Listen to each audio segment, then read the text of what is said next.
Erin exploding into a major Category 5 hurricane today. Meanwhile, new threats looming behind Erin that could potentially bring impacts before August is over. Welcome in, folks. Great to see you on this wonderful Saturday. It is now August 16th. Yeah, more than halfway through the month. And sure enough, as you would expect in the month of August, the tropics really heating up. Erin again exploding, rapidly intensifying at a rate that really we just do not see very often, folks. I mean, yesterday morning, this thing was a tropical storm. By late this morning, we had a Category 5 hurricane on our hands.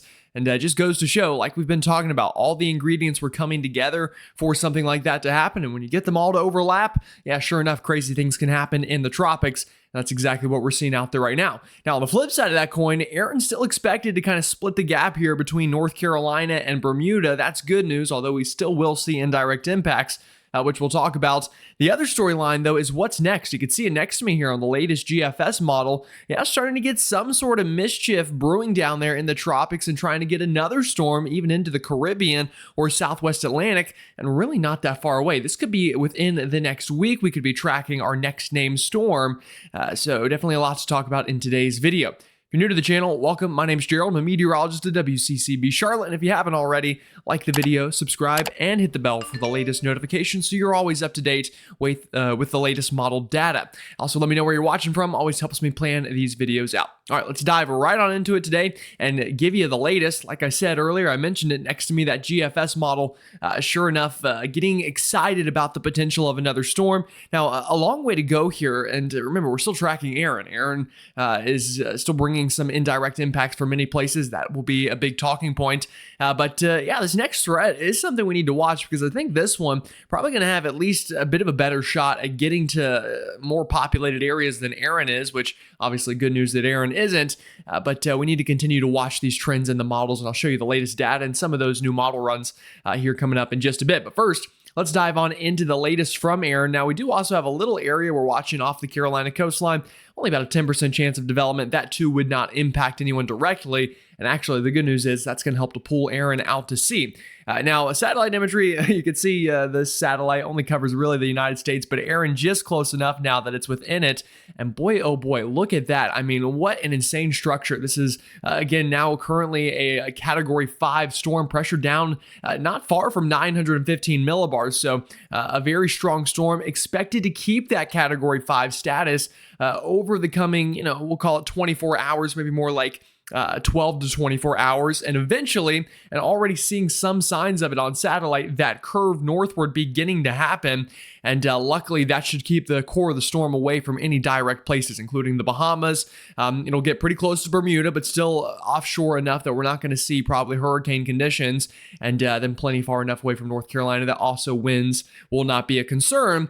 But remember, you don't need a storm to make direct landfall, especially when you have a big Category 5 like this one is going to be. Again, kind of small right now, but going to expand in size and maintain major hurricane status. We'll still see direct impacts. Now, speaking of satellite, let's go ahead and take a look at the Atlantic Basin as a whole, zoom into Erin a little bit more, and give you the latest on what's happening out there right now. Here's a look at that main development region of the Atlantic. It's a term that we talk about all the time, and really not hard to find where the major hurricane is, right? All the way there on the left-hand side of your screen that you may be watching on, whether that's a TV, your phone, or an iPad, or laptop, whatever it is. Yeah, here's the storm just north of Puerto Rico, north of the Antilles, and thank the Lord for it, because again, if this storm were to be making landfall right now, we would see just catastrophic conditions out of it. So we are dodging a bullet right now, but remember, plenty of hurricane season left. And speaking of that, this is what we're going to be watching next. A new wave rolling off of Africa right now, and pretty disorganized, but kind of the thought process here is this is just a big envelope of thunderstorm activity. And some of our models, including the GFS American model, and some other models now coming around to the idea, get some of that energy to kind of close off, break away from the ITCZ, which is kind of just this, again, belt of thunderstorm action in here, and get it to, kind of form much like Erin did. I think there's a real shot of that happening. Remember, Erin just did it. We also have some favorable conditions working over this Kelvin wave, some MJO background features that are going to help to increase rising motion in the atmosphere. The question just is, can it break off from that big flow and become its own system? And that's what we're going to be talking about. But first, before we get ahead of ourselves and talk about that, Yeah, check out this buzzsaw of a storm. Yeah, this is major hurricane, category 5 Erin. Just such an impressive thing to look at. And I just tweeted this earlier. I mean, I don't know how people can live their life and not be obsessed with the weather. Obviously, I'm a little biased, but I mean, just what a mesmerizing thing to look at on satellite, that cinnamon bun look, that swirling action. And if you take a look at the visible satellite, even more impressive. And all those little yellow dots you see, those are current lightning strikes in the storm. And I know Noah earlier showed a picture of what was happening out here with the storm, and you could see the calm waters in the eye, and then under the eye wall you could see just the ferocious nature of the ocean there. And I mean, it just truly is such a remarkable thing to look at. And we're lucky to be able to look at it out in the ocean, and luckily not impacting anyone directly right now. So that's what Erin looks like right now. I guess I probably should give a little bit of analysis on it instead of just talking about how pretty it is. Now, I am expecting an eye wall replacement cycle here probably sometime today.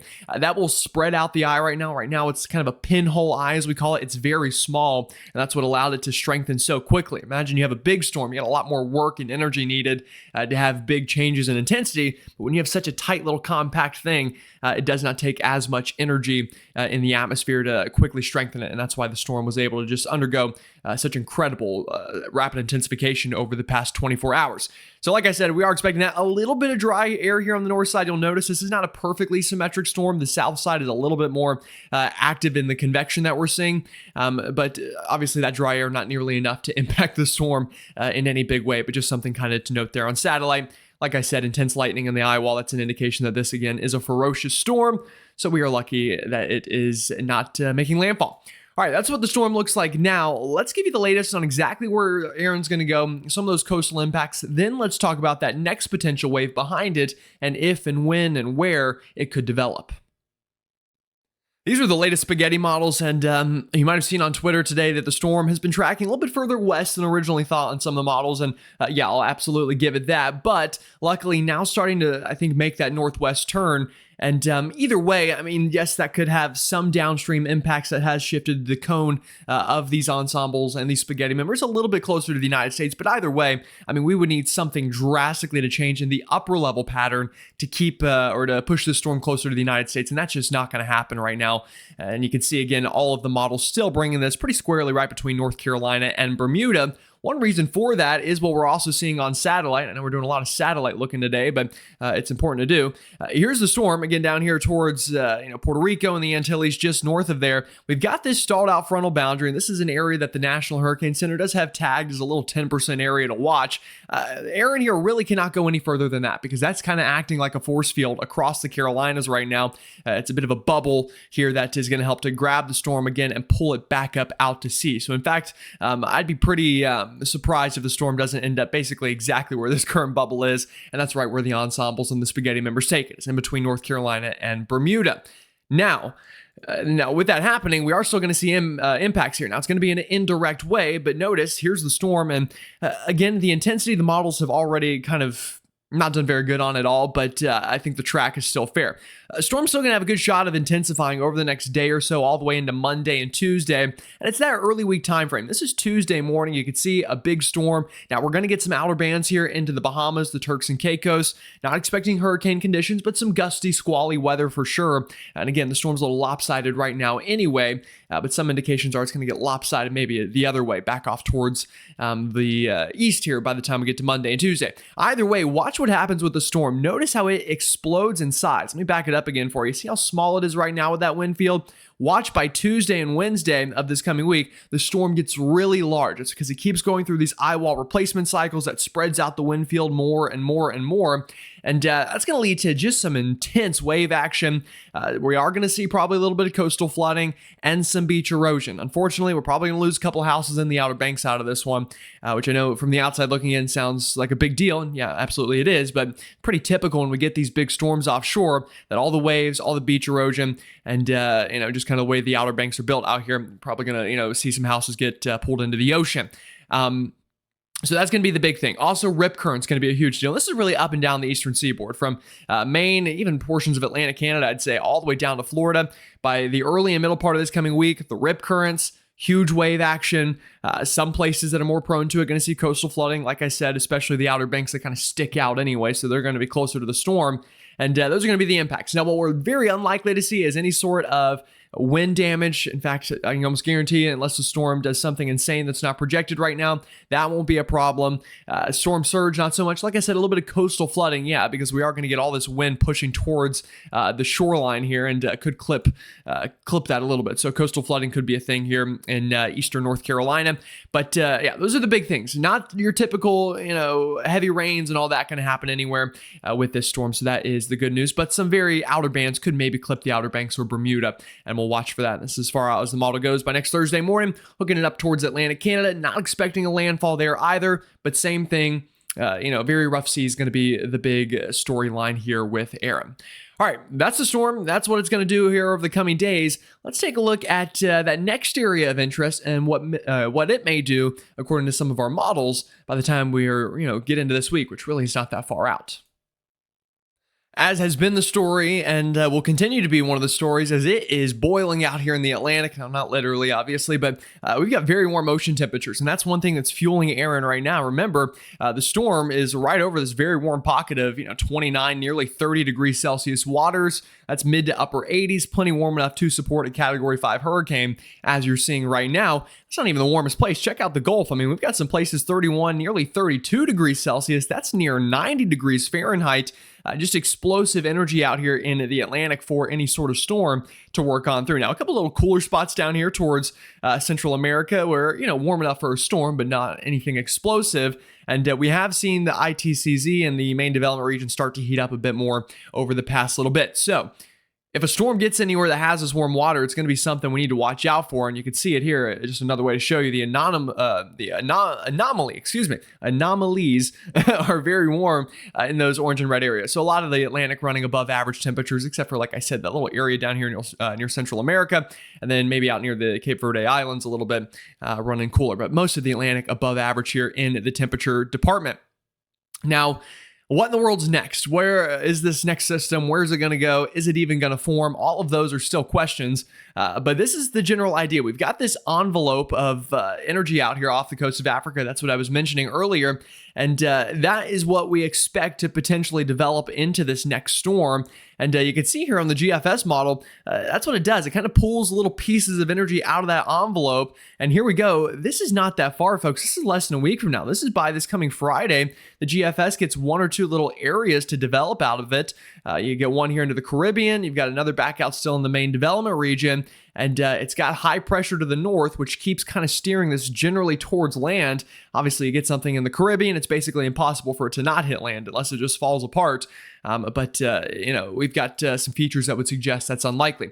Now, I'll show you what the GFS does just because I know it's going to get plastered all over social media anyway. So let me show it to you and give you context. Rams it into Hispaniola as a hurricane, gets it back over near the Bahamas, re-strengthens it into a hurricane, moves it through the Florida Keys, and that's out to 10 days. So, within 10 days, the GFS has a U.S. landfalling hurricane. And in all honesty, and to be fair, it has shown this pretty consistently. This has not been a one-run kind of fluke on the GFS. This has been something that it has been rather excited about over the past couple of days. So, something absolutely to watch. Now, here's the question, though. Is the GFS, out to sea, out to lunch, or, do other models show it? Well, let's take a look at a couple other model runs here and then some ensemble data, and let's really dive into the odds of this happening. Here's another model. This is the Euro AI model, and this is by the time we get to this coming Tuesday and Wednesday. This big behemoth, that's Erin. Again, we've talked about that one. Behind it, though, the AI model, the European AI, also showing some energy out here, trying to develop into a storm. In fact, kind of one or two areas that show up. Now, the AI model here gets it north of the islands, basically takes the exact same track Erin just took, and like Erin, kind of tries to get pulled on out to sea here within the next 10 days. So both models showing something. Also, both models, though, not exactly on the same page. I'll show you the European operational run. I'm still waiting on the afternoon run of this, so we'll see how this changes. But either way, we'll give you a look at the latest run that I have at the time I'm recording this. Also shows some of that energy. I mean, here you go. By next Wednesday, Thursday, Friday. Yeah, this is the wave. It does show it, trying to develop. Just doesn't quite get its act together as much as the GFS gets it. And you can see it kind of, eventually does form into something. In fact, here you go. By about 10 or so days from now, pretty similar to Erin being off the coast of the U.S., but as a named storm and even way on out to La La Land, gets it up into Atlantic Canada. So there's definitely something there. There's something to watch, and this is something obviously we'll want to pay attention to. Now, if you take a look at the GFS precipitable water map, that shows where there's moisture, you can see it's pretty juicy out here in that ITCZ. This is a big wave envelope, and the GFS definitely breaking off some of that energy with plenty of moisture. Does have some upper level support, and like we've talked about, the ocean plenty warm enough out here as well for at least something to get going, and you can see that general idea continuing. So we'll track it definitely, and I'll show you some ensemble data here. This is the brand new latest run of the GEFS, so these are the GFS ensemble members. Let's see what it shows. This is again starting out into the middle and towards the end of this coming week. You can definitely see we've got members here that have something forming down here. You've got others that maybe have a secondary system, kind of like you saw even on the operational run there, almost a 1-2 punch. And you definitely got a signal of some sort of storm system. A lot of the members get this going somewhere right here into this realm. And I know that's a big area to circle, the Caribbean and into the Southwest Atlantic, but really, folks, it's just too early to tell you much more than that. We've seen an uptick in the ensembles across the board, though. In fact, I'll show you the European ensembles. And you can see here at the very end of the run, they too also have something getting going here near the Antilles by the time we get to this coming Thursday and Friday. So something to watch. Nothing to panic about, but this is definitely a signal of maybe another storm right after Erin, and Erin almost kind of passing the torch to this one is probably what it would feel like. So I'll keep you updated. Again, plenty to talk about in the tropics as August continues, so a great excuse to, again, hit that subscribe button and keep on hanging around. But let's take a look at the weather back home and give you a latest on the next 7 to 10 days ahead. Starting to heat up pretty good over the continental United States. All these orange boxes being heat advisories. Big old ring of fire pattern as well. So the north, been telling you, up into Wisconsin, Minnesota, severe weather has been a theme, and we've gotten rounds of these storms to continue to work on through, and more of that continuing over the coming days, and some pop-up afternoon storms in the southeast, and just pretty typical summertime stuff ongoing right now. Definitely starting to feel more like summer than it did maybe a week ago for some of us. Now, how's this going to change? Well, we've got this big ridge building into the east, so it's going to be a pretty warm weekend, hot start to the week. You can see that here with all of this orange. Eventually, though, that gets kicked back out to the west, and a lot of the models now showing a bit of a bowling ball, blueberry showing up here by about a week from now. This could potentially be, a pretty good fall storm system that maybe brings a nice shot of cooler, drier air to much of the lower 48. And that would be something that we're going to hope for, something I'm hoping for. I'm sure many of you would like a nice shot of fall air as well. And the GFS is definitely on board with that idea and just keeps that troughing over the East Coast. And you can see, obviously, there's that, surprise hurricane that the storm or that the model is showing. But I can guarantee that's probably going to change a little bit run to run. What does this mean in terms of rainfall? Well, pretty typical, afternoon pop-up storms the next couple of days, heightened severe weather risk, heightened storm activity up here into Minnesota, Wisconsin, western Michigan, and probably even into some of the Dakotas there, Iowa and northern Illinois. But here comes the next storm system. This would be the next big weather maker showing up here by about a week from now, next Friday, Saturday. You've got this big low pressure. You've got a front kind of coming on down with it. And because of that, it does also, increase rainfall chances there right here. Look at that. This is about next weekend, next Saturday, Sunday, having some increased rainfall chances across much of the east, as again, this would be a pretty big time fall front, at least for August standards. Now, if this were, September or October, this probably wouldn't be as impressive, but, a pretty good signal there on the GFS. And other models also showing this in different extents, but it's right around that 25th, we'll call it 23rd through 25th timeframe that many of the models are showing this. What does this mean, though? Well, that means dry air could be returning, which would be wonderful because it has been hot and muggy. Not as bad in the Northeast. You can see here by the start of this coming work week, this is Monday. Another nice shot of dry air in the Northeast. Still probably muggy today and tomorrow, but a little bit of backdoor cold front action here ongoing. Even not as bad today in Charlotte as it was yesterday, muggy-wise. But you do see that muggy air continuing to increase back up a little bit. Now, as Erin pulls out to sea here, that's going to continue to funnel in some of this nicer air from the Northeast. So that'll be good for you folks up there, kind of DMV northbound up into New England and surrounding areas. But in terms of a big sweeping front, here it is on the GFS, sweeps that through right in that 25th time frame. So that's, a little more than 7 days from now, but not entirely 10. So this is in the realm of possibilities. And I mean, boy, oh boy, that looks nice. Really nice dew points showing up there. And also that would bring down temperatures probably a bit. You could see a pretty warm start to the week. So then some of that warm air gets shifted back to the plains and the Rockies, and we start to cool down a bit more in the east. And then a big cool down with a big blob of blue showing up there in that same time frame, right around the 25th. So I think that's the big story. Kind of hot, muggy, typical weather the next couple of days, with exceptions for some of us. But the next big sweeping front here looks to be in that 23rd through 25th time frame on the models, and it could, get pretty far south, which would be good. Rainfall totals over the next 7 days. The hot spots I've mentioned over the past couple of days continue. Minnesota, Wisconsin, up into western Michigan. A little bit more probably rainfall here into the Carolinas, Georgia, Florida. Nothing new there. It's been very rainy, but still not as bad as it probably was a week ago for many of us. But still expect some of those afternoon storms to be hanging around. All right, folks, that's all I got for you on this Saturday, right? Yeah. Again, you can catch me on WCCB Charlotte tonight at 6 and 10 and ABC Columbia at 11 if that's your thing. And always make sure to follow me on social media as well for the latest updates. Y'all have a great one. Stay safe, and I'll see you all then.